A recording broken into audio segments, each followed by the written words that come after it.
Hello everyone, welcome back to Dildon's Tech Blog. And in the previous video, we saw how to wire a basic KNX system. We saw how to wire a power supply, an actuator, and a keypad. And in today's video, we are going to see how to add those devices into the project, add it into the topology or into the building view, then create the group address and do the programming in the next video.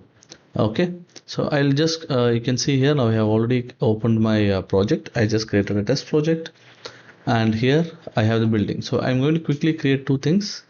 I'm going to add a corridor, just a dummy corridor, let's say main corridor. So if you don't know how to create the building structure, please go through one of my previous videos. I will attach the link on the top. Okay, in the main corridor I'm adding the cabinet. Sorry, I'm just adding the cabinet. Let's say KNX MDB. Okay, so in the cabinet I'm going to add just the actuator. So in KNX, please remember that the power supply can be an active device or a passive device. Okay, so if you have a device or a power supply with diagnostics, you can add it to the line. If you have a power supply that is not having diagnostics, you can still add it to the line. It will not have an address, but it will be just showing on your reports. Okay, so in our scenario, I'm not going to add the power supply to the line. I'm just going to add only the actuator. So the actuator I have is from GVS. So let's find GVS. It's the same for all the brands.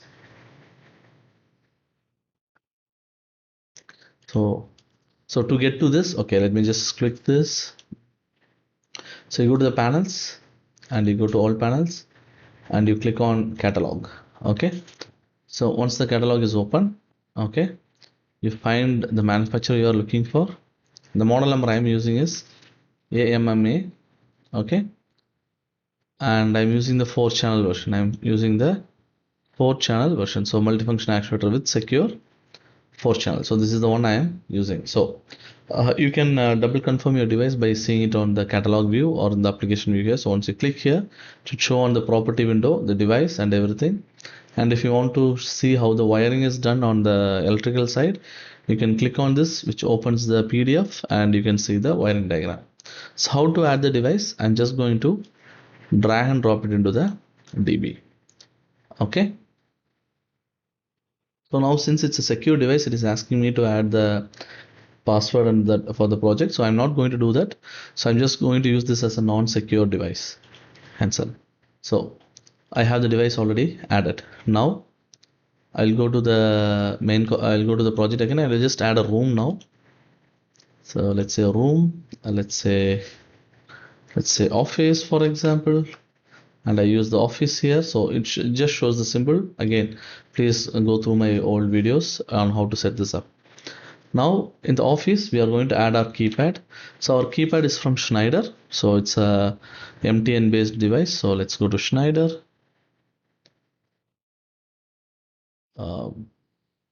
Schneider Electric, and there the model number I'm using is MTN 6280 and 19. Okay, 6280. So you can see there it's XX, meaning that the same database file supports multiple variants. So I'm just going to add it over to the office. So you can see one thing here, the addresses are automatically getting added. This is because we have created the default topology while we are creating the project. So that's why as you are adding the devices, it's automatically taking the individual or the physical address.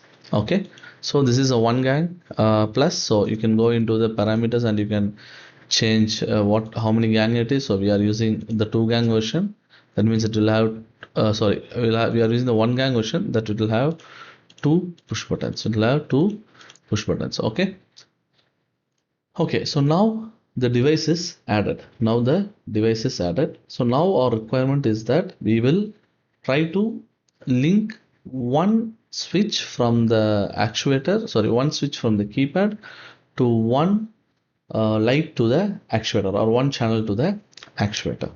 Okay, so after creating this, the next step that we need to do is to create the group addresses. Okay, so how to structure the group address? How to structure the group address? So let's change this panel into a group address panel.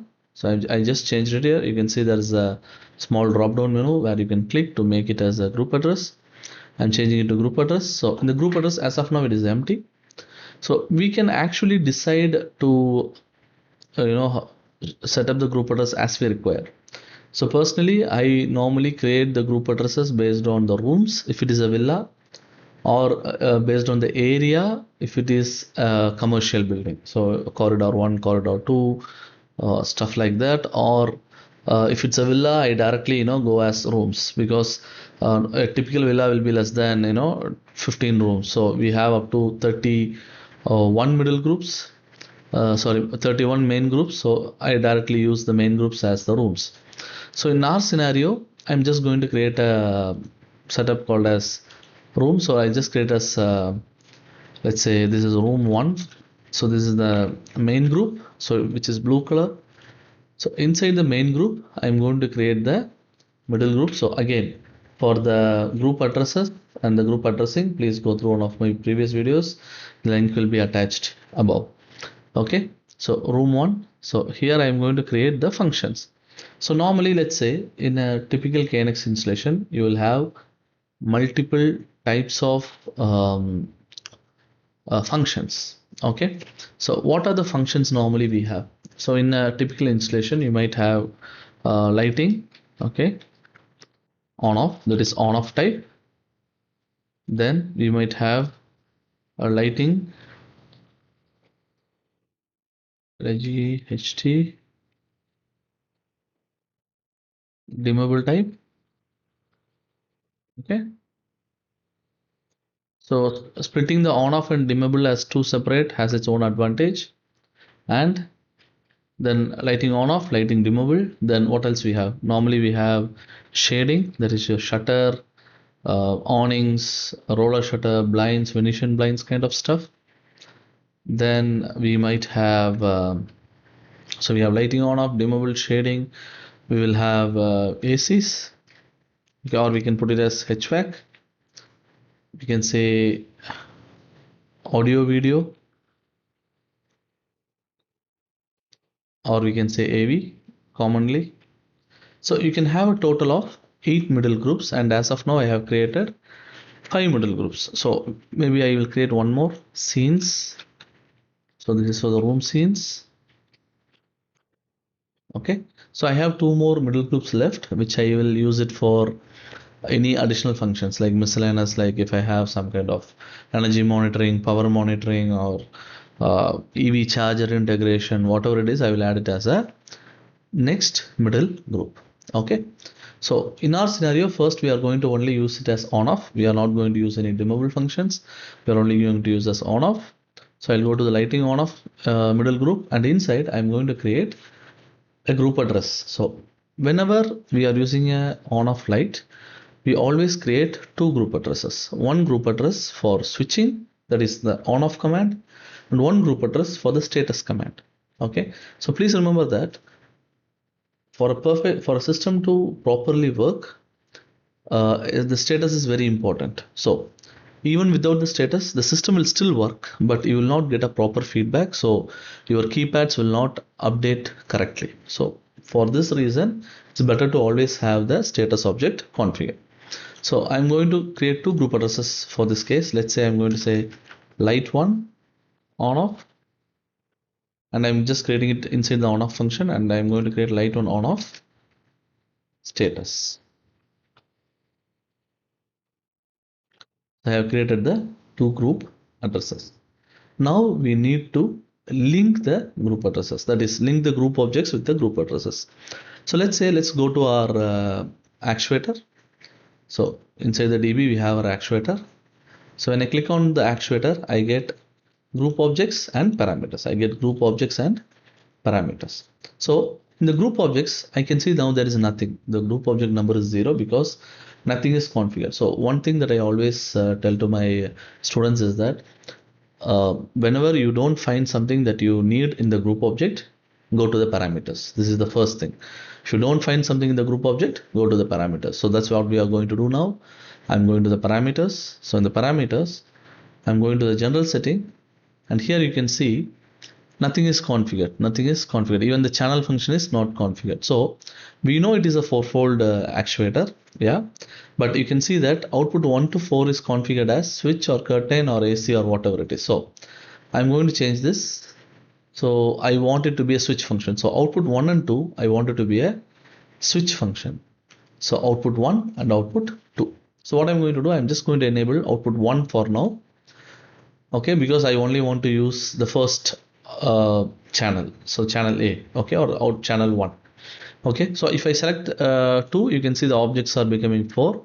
When I select only one output, only there are 2 objects. So now I'll go to the objects. I can see here switch and switch status. So this is the minimum required objects by the KNX association. So whenever there is a switch actuator, okay, whenever there is a switch actuator, which is an on-off actuator, so the minimum required group objects is 2. That is, one is the switch and one is the switch status. So switch is the data that is received to switch on the channel, and status is sent back to the keypad or to the bus to say that the light is already on or the channel is already on.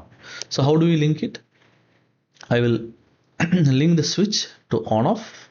So I'm just dragging and dropping. You can see here I'm dragging and dropping. So how to do the linking? So we have 3 ways to do this. We can drag the object into the address, okay, or you can drag the address into the object, or you can right click on the object and say link with, and you can link with the group address you want. So the thing with the link with function is when you have like hundreds of group addresses, this will become a bit problematic. So better we can just drag and drop. I prefer to drag and drop, but if you prefer to right click and link with, it's up to you. Okay, so as I said, in KNX there is no correct way, there is a best way.